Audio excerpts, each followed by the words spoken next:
people ask me all the time if Nairobi is safe. So let me answer this properly, okay?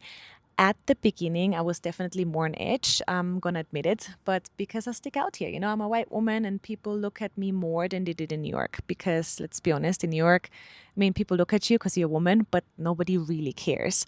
And here it's different, At first, that just took some getting used to, but the longer I've been here, the more comfortable I am. And people are nice, And most of the times, people are just reacting to someone who looks different. So it's not hostile and it's not that deep actually. It's basically just in your own head.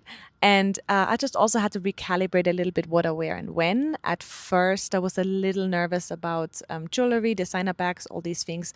But now I understand it's not a yes or no question. It's where you're going and how you're going and how you move.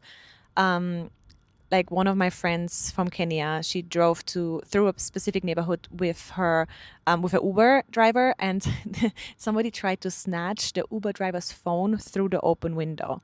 So yes, theft exists here, and if you walk through that same neighborhood with a Prada bag, it's basically an open invitation. But that doesn't mean that you cannot wear nice things here in Nairobi. It's actually the opposite. You absolutely can. There are plenty of restaurants and cafes and places where everybody wears nice stuff. But I just wouldn't walk home alone late at night in Nairobi. But then I guess I wouldn't walk home alone late at night anywhere in the world as a woman. But that's a different story. So for me, the main risk here that I think about the most is just theft, like driven by stark economic inequality. But the risk of harassment or violence as a woman exists everywhere. That's not something Nairobi suddenly introduced into my life. I felt that in Vienna, I felt that in New York, and I felt that everywhere else I was living.